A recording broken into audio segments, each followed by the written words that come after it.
The 8-year-old black boy who stunned the school's superintendent with his brilliant argument at the parent meeting.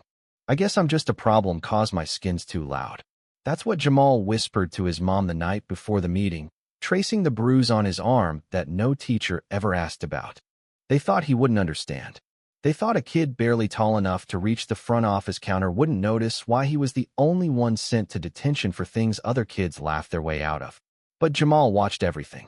8 years old and already carrying the weight of silence.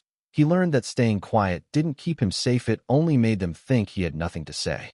The incident that led to the parent meeting was simple on paper. Jamal had spoken back to a teacher. Insubordination, the report said. Disruptive behavior. But nobody mentioned what the teacher had said first. Nobody noted how Ms. Trumbull snapped at him when he asked why the black inventors were skipped over during History Week. "Stay in your place, Jamal. Be grateful you're even included." That sentence cracked something inside him. For weeks, Jamal had swallowed the small cruelties, the way his hand was always passed over in class, how his name was constantly mispronounced on purpose, how he was the only kid pulled aside for random locker checks. His mom, Kenya, had told him to hold your head high, baby. But even she didn't know the half of it. The parent meeting was called hastily. All the parents of Class 3B were invited, but it was obvious the meeting had a target. Kenya showed up in her pressed uniform from the hospital, exhausted after a 12-hour night shift. She gripped Jamal's hand like it was her anchor to dignity. The principal, Mr. Donahue, smiled tight. The superintendent, Ms. Carlisle, was in attendance to her first time stepping foot into the school this year. The chairs in the multipurpose room were arranged in a half circle, like a courtroom without a jury. Jamal sat near the front, knees swinging, but his eyes locked on Ms. Trumbull. She wouldn't look at him. "We're here because we want to address an ongoing behavioral pattern," Mr. Donahue began. "A pattern of disrespect toward authority." Kenya's eyes narrowed. "He's 8. Ma'am," the superintendent interjected politely. "We understand your concern, but there have been multiple incidents, and this last one." "Did anyone ask why he said what he said?" Kenya interrupted. There was a pause. Then, from the edge of the circle, Jamal stood up. He didn't raise his hand. He didn't ask for permission. He just stood. The room hushed. "You say I disrespected my teacher," he said, voice clear and small. "But how come nobody talks about how she disrespected me first?" The superintendent blinked. Jamal stepped forward. "You talk about rules, but the rules always change when it's me. When Logan forgets his homework, he gets to make it up. I forget mine, I get lunch detention. When Sarah talks in class, she's chatty. I do it, and I'm a disruption. Why's that?" No one answered. A paper crinkled in someone's lap. "I asked why we didn't learn about Garrett Morgan or Madam C.J. Walker. She said I should be grateful. Is asking questions bad now?" The principal shifted in his seat. "It's not about the content of your question, Jamal. It's about the tone. What's the right tone to ask why people like me aren't in the lesson?" Silence again. His mother didn't move. Her fingers, though, trembled slightly where they clutched her purse. "I want to learn. I want to be seen. But every time I speak up, I get in trouble. So what am I supposed to do invisible?" The room seemed to hold its breath. Ms. Carlisle leaned forward, her voice soft. "Jamal, where did you learn to speak like that?" He looked her straight in the eyes. From being ignored. In that moment, the room was no longer filled with adults trying to correct a child. It was filled with adults being corrected by a child. Kenya finally spoke, her voice trembling. "My son isn't perfect, but he is aware. And if being aware is disruptive, then maybe the disruption isn't the problem. Maybe it's the silence you've gotten too comfortable with." A slow murmur rippled through the other parents. Some shifted uncomfortably. Others nodded. One woman, white, with her daughter beside her, raised a hand timidly. "My kid told me about that day. She said Jamal just asked a question. She said the room got weird after. That's not his fault." Jamal sat back down quietly. Ms. Trumbull still hadn't spoken. Ms. Carlisle looked around. "I think we need to ask ourselves some hard questions about what we're teaching these kids, not just in the curriculum, but in the way we treat them." That was the start of the ripple. But ripples don't stay small forever. Over the following weeks, more parents began speaking out. Stories emerged from other students' small injustices that had gone unspoken, dismissed, or brushed aside. Jamal's story had opened the door. Now others walked through. Kenya received a call a month later. The superintendent wanted to meet privately. not to reprimand, to listen. When they met, Miss Carlyle confessed, "I came to that meeting ready to discipline a child. I left wanting to fix a system." Jamal didn't hear that part. He was too busy reading about Carter G. Woodson for his next class presentation. But he'd smile if he knew. Not because he wanted to be praised, but because someone finally heard him. And once a voice is heard, it never truly fades. Jamal didn't become a hero overnight. In fact, the very next day at school, things got more complicated. He walked through the hallway like any other Tuesday, but this time, the stairs felt heavier not just from students, but from teachers too. Some looked at him like a spark waiting to burn the place down. Others avoided eye contact altogether. Ms. Trumbull didn't speak to him, didn't even acknowledge his presence during roll call, just a sharp nod in his direction. When Jamal raised his hand to answer a math problem, she called on another student. Twice. But he didn't lower his hand. Not once. That night at home, Kenya sat him down after dinner. The TV was off. Her nurse's badge lay on the table beside her like a reminder of all the places she had to be while still holding her child together. "Are you okay, baby?" she asked. Jamal shrugged. "People look at me weird now." She nodded, swallowing a lump in her throat. "That's because they're not used to a kid making adults uncomfortable." "I wasn't trying to make him mad," he said. "I know. You were telling the truth." He looked at her for a moment, then asked quietly, "Why does the truth make people so angry?" Kenya reached over and cupped his face gently. "Because sometimes it's louder than a lie they've been living with their whole life." The next day, Mr. Bryant, the school counselor, pulled Jamal out of class. "Just a little check-in," he said, guiding him toward the office with a practiced smile. Inside, the office smelled like stale coffee and laminated paper. Mr. Bryant sat across from him at a round table and folded his hands. "How are you feeling after the meeting, Jamal?" "I feel fine," Jamal said, his back straight. "I want you to know you did something really brave. Speaking up like that, it's not easy." Jamal didn't respond.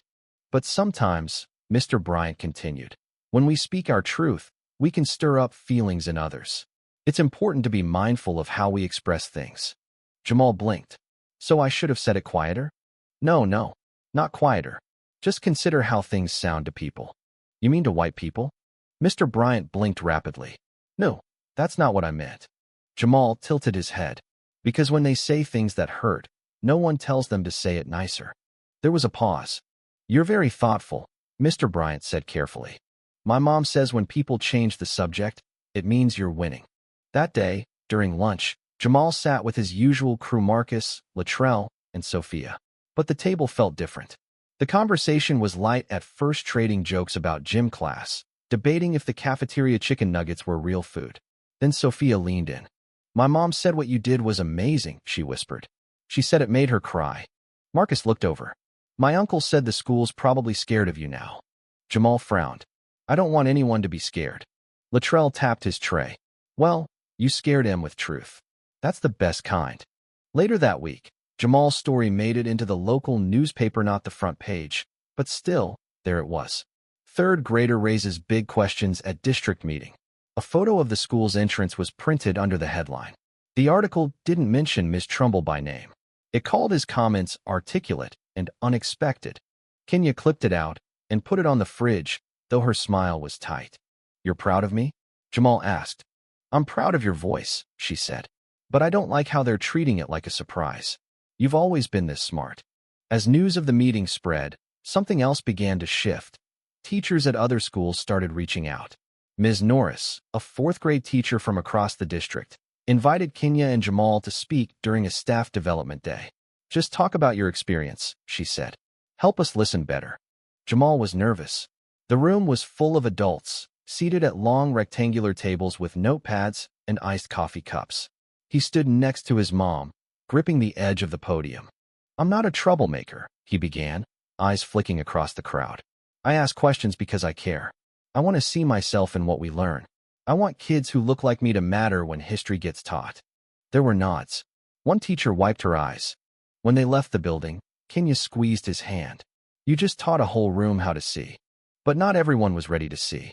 Back at his own school, there was tension brewing. Ms. Trumbull began documenting everything Jamal did: when he turned in assignments, when he yawned, when he asked for extra paper. She marked him tardy twice when he wasn't. She told another teacher he was showing signs of entitlement. One afternoon, Jamal came home with a pink slip in his backpack. Behavioral warning, it read. Kenya's jaw clenched. She stormed into the school the next morning, bypassing the front desk. The secretary called after her, but she didn't stop. In the principal's office, she laid the slip on the desk. What exactly is my son being warned for? Mr. Donahue glanced at the document. Well, according to Ms. Trumbull, he was argumentative during class. He asked why the only book they're reading this month is about a white family during the Great Depression. Well, context matters. So does representation, Kenya snapped. And retaliation isn't subtle just because you write it on official paper. Mr. Donahue raised both hands. Let me speak to her. We can investigate. No, Kenya interrupted. You don't need to investigate. You need to intervene. That week, she filed a formal complaint with the district. Ms. Carlisle called again. I've seen the pattern now, she admitted. This isn't isolated. What are you going to do? Kenya asked. The answer came 2 weeks later. Ms. Trumbull was placed on administrative leave pending a review.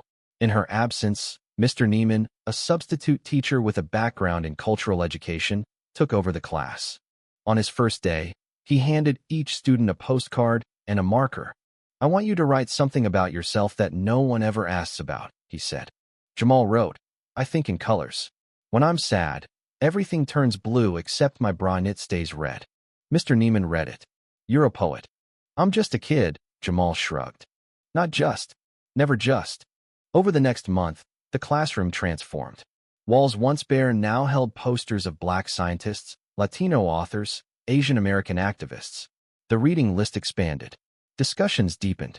But it wasn't just about the content. It was the air in the room. Lighter. Braver. Then came the invitation. The school board was hosting a town hall on equity in education, and Ms. Carlisle wanted Jamal to speak again this time, to the whole community. Kenya hesitated at first. You don't owe them anything, she told her son. I know, Jamal said, but maybe someone like me's out there listening. The night of the town hall, the auditorium buzzed with whispers and anticipation. Cameras lined the back wall. News crews, district staff, parents, teachers, students. Jamal stood behind the microphone, barely taller than the podium. When I spoke last time, he said, I was just trying to be heard. I didn't know people would actually listen.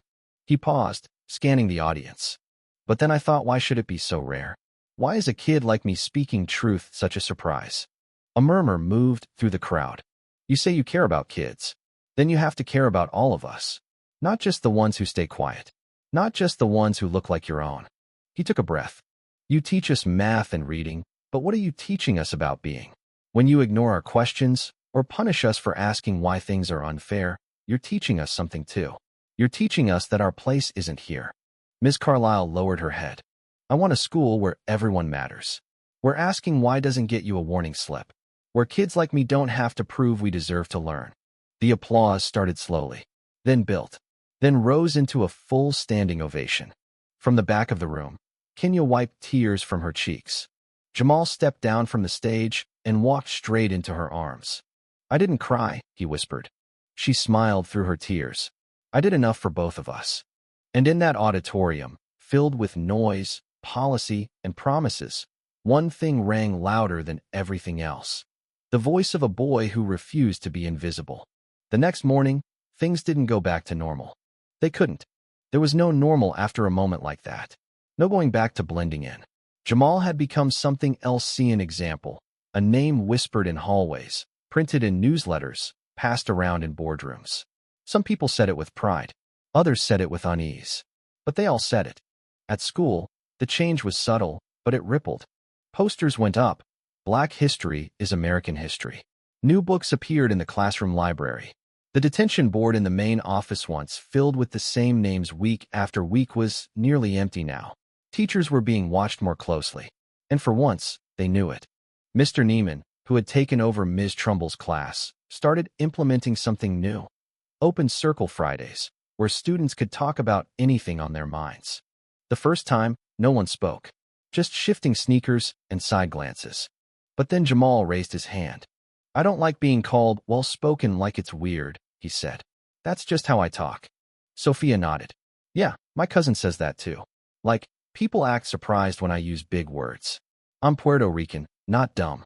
From there, the conversation flowed. Luttrell talked about the time he got stopped by security for looking suspicious because his hoodie was up.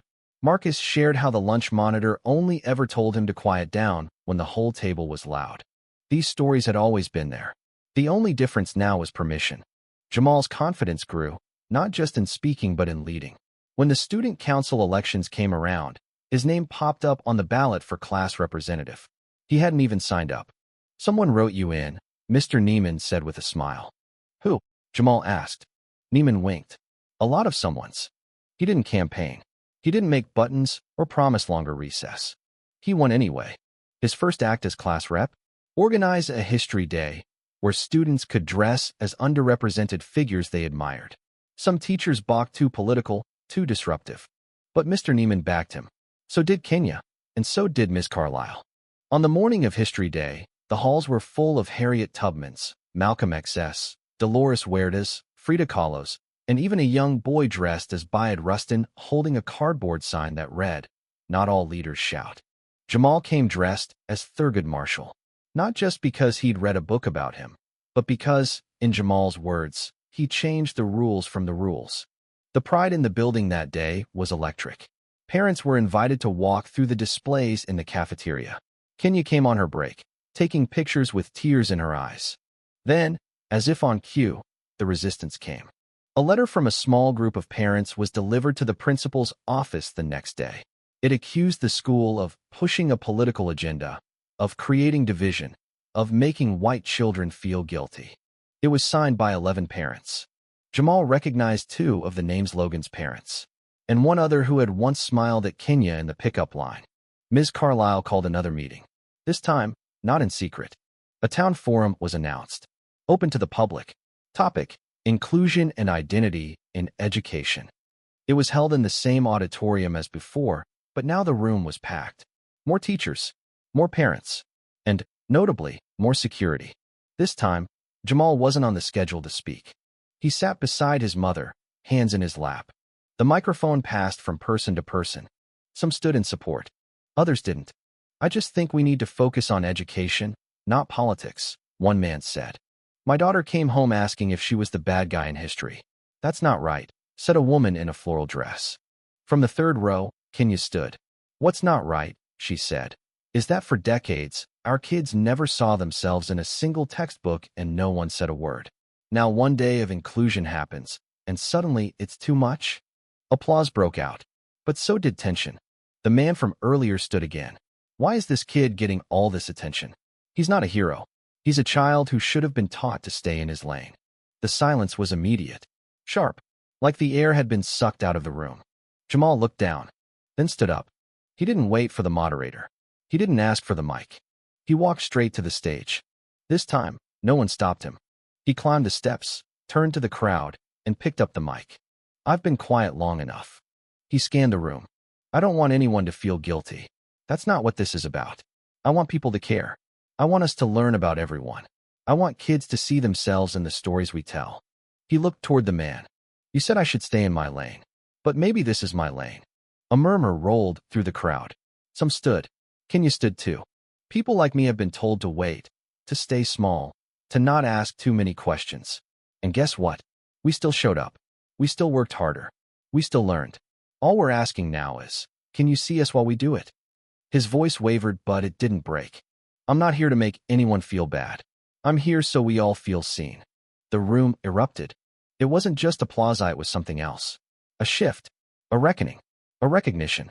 And that night, after the applause faded, the whispers changed. No longer "that kid who caused a stir." Now it was, "that kid who made us think."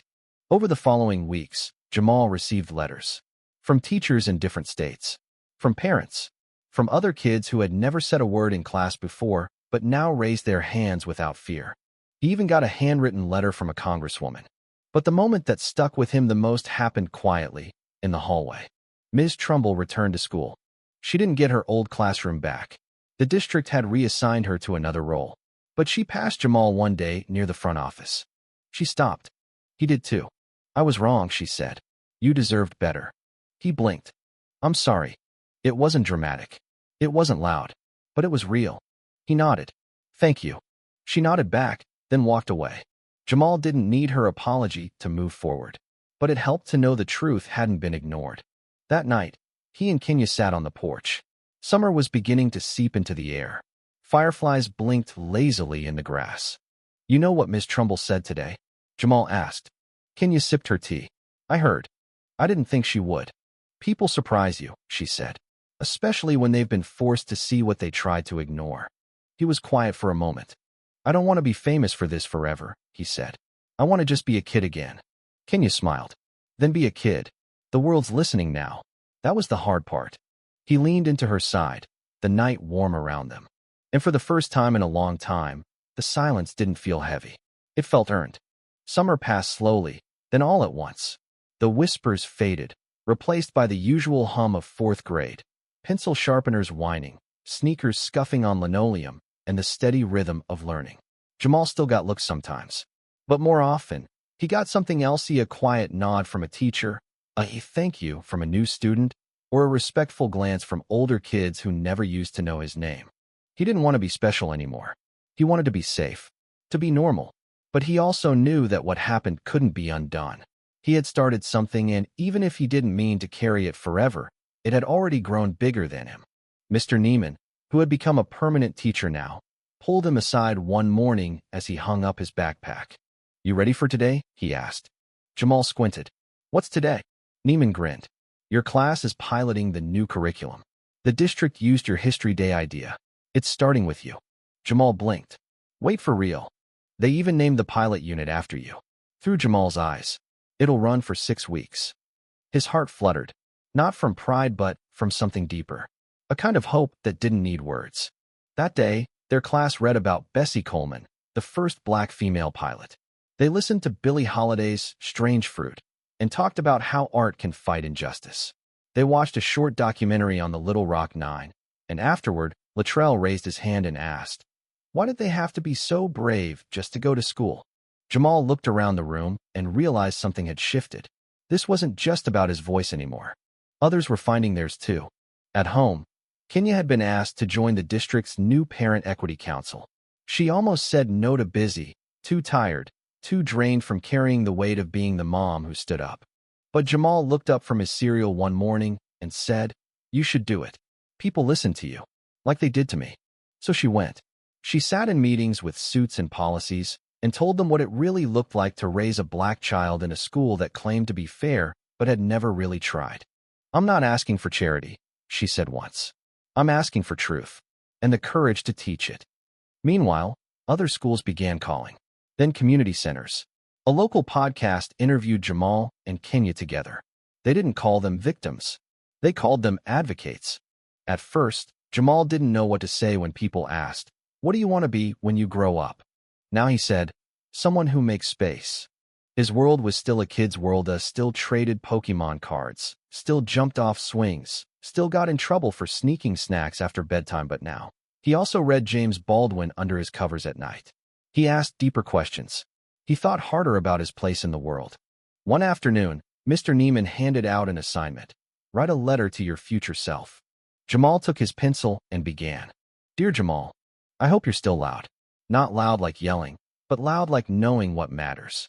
I hope you remember that day in the auditorium and how scared you were. And I hope you remember how brave you were anyway. I hope you keep asking why, and that you help other people ask why too. I hope you remember that your voice changed something. Maybe it wasn't everything, but it was something. That's enough. He folded it carefully and handed it in. Mr. Neiman read it after school, alone in the empty classroom, and wept. That winter, the school held its first ever Justice Assembly. It wasn't just a Black History Month event. It was a day built around student voices, led by students from every background. They performed poems, acted out scenes from unsung histories, and shared stories of moments they were told not to speak. Jamal opened the assembly, but this time he didn't speak alone. Standing beside him was Emily, a white student who talked about unlearning her own silence. Then Amir, who wore a keffiyeh and read a poem about being treated like a threat. Then Marisol, who spoke about immigration and the day her dad was taken by ICE. It was raw, honest, unapologetic. And for the first time, The teachers didn't flinch. They leaned in. Miss Carlisle was there. Afterward, she pulled Jamal aside. You helped us see something we refused to look at for years. Jamal tilted his head. Why'd it take so long? She didn't dodge the question this time. Because comfort is loud, and truth is quiet until someone like you gives it a microphone. Jamal smiled. Then we better not give it back. Spring came. Testing season. End of year planning. But the change stayed. Disciplinary actions dropped across the district. Representation in the curriculum rose. New training was required for incoming teachers. A mural was painted in the main hallway of the school, dozens of student faces, including Jamal's, ringed by the words, "All stories belong here." On the last day of school, Jamal stood in the hallway, watching kids take down their locker decorations. Marcus slapped him on the shoulder. Famous boy. Jamal rolled his eyes. Shut up. You think next year's teacher's gonna be scared of you? Jamal laughed. Hope not. Then Marcus looked at him seriously. For real though, thanks. You made school feel different. Like it's not just a place we survive. Jamal didn't know what to say, so he said the only thing he could. I just didn't want to be invisible. Marcus nodded. Well, now nobody can unsee you. That night, Kenya and Jamal went out for ice cream.